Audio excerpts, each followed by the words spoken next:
ప్రైజ్లాడ్ ప్రభువైన యేసు నామములో అందరికీ వందనములు.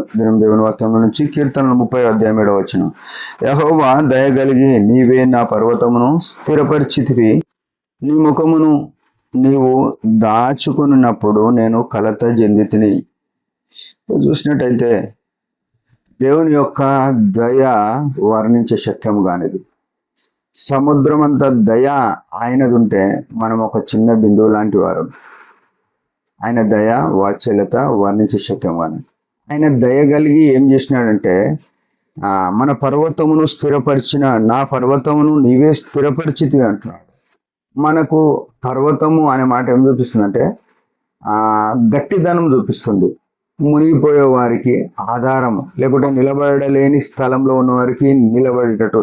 కీర్తనల్లో ఉంటుంది 40 అధ్యాయంలో ఏమనంటే, జిగట గల దొంగ ఊబిలో నా పాదములను నీవు స్థిరపరిచితివి, బండ మీద, క్రీస్తు అనే బండ మీద స్థిరపరిచినావు అంటారు.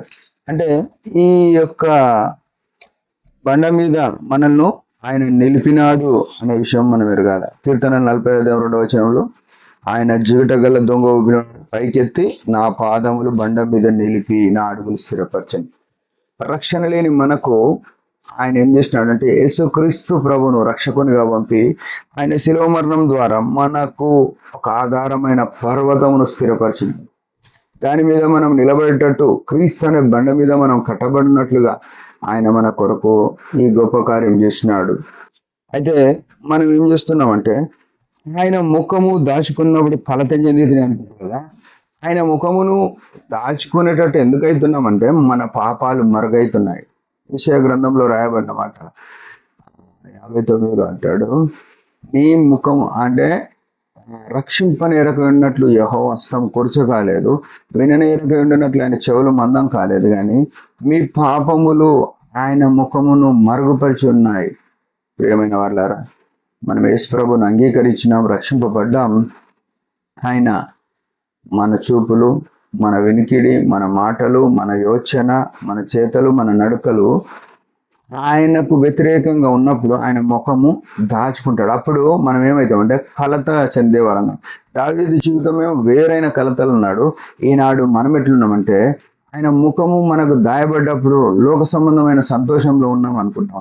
లోక సంబంధమైన సంతోషం ఏం చేస్తా మనకు దుఃఖము కలుగజేస్తుంది. యాకోబు పత్రిక 4:9 మీ నవ్వును దుఃఖమునకు మార్చుకొనుడి, మీరు వ్యాకులపడుడి, దుఃఖించుడి, నిట్టూర్పుకాయ ఉండాలి అని అంటున్నాడు. ఎందుకంటే ఈ లోక సంబంధమైన ఆనందము, ఈ లోక సంబంధమైన సంతోషము మనలో కలత చెందించేదిగా, అది తాత్కాలికము. ఈ ప్రభు యందు ఆధారపడి ప్రభు యందు ఆనందించే జీవితం ఏంటంటే చెప్పన శక్యము మహిమాయుక్తమైన సంతోషం.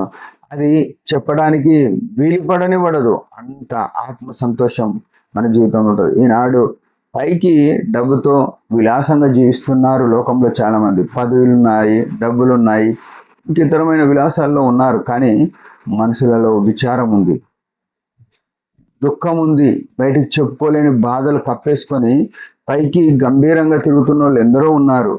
ప్రియమైన వాళ్ళారా, యేసుక్రీస్తు రక్తంతో కడగబడిన మనము కడు నిరుపేదలైనప్పటికీ ప్రభు యందు ఆత్మలో సంతోషం గలవారమైన ఈ గొప్ప అనుభవము లోకానికి తెలియదు, లోకస్తులకు అర్థమే కాదు. క్రీస్తు యేసు రక్తము మనల్ని స్వతంత్రులుగా చేసింది. ఈ ఉదయకాలం ఆ గొప్ప అనుభవాన్ని బట్టి మనం ప్రభును ఘనపరిచే వారమై ప్రభు దగ్గర కనిపెట్టుకునే వారమై ఉన్నట్లు ప్రభు మనకు సాయం చేయను గాక. దేవుడి మాట దించిన చిన్న ప్రార్థన. పరమ తండ్రి యేసు ప్రభు నామములో నీ యొక్క అత్యున్నతమైన కృపను బట్టి మాకు రక్షకునిచ్చి మా పాదములను స్థిరపరిచినావు. మేము కలత నుంచి తప్పించుకోవడానికి క్షమాపణ అడిగిన తోడని మా పాపములను కడిగి వస్తున్నాం. నీ గొప్ప కనికరాన్ని బట్టి స్తుతిస్తూ మా యాత్ర అంతా నీ పాదాల చెంత పెడుతూ నీ చిత్తంలో నడిపించమని యేసు ప్రభు పరిశుద్ధ నామములో ప్రార్థిస్తున్నాం తండ్రి, ఆమేన్. మీరందరి పరిచయం గురించి భారంగా ప్రార్థన. Praise the lord.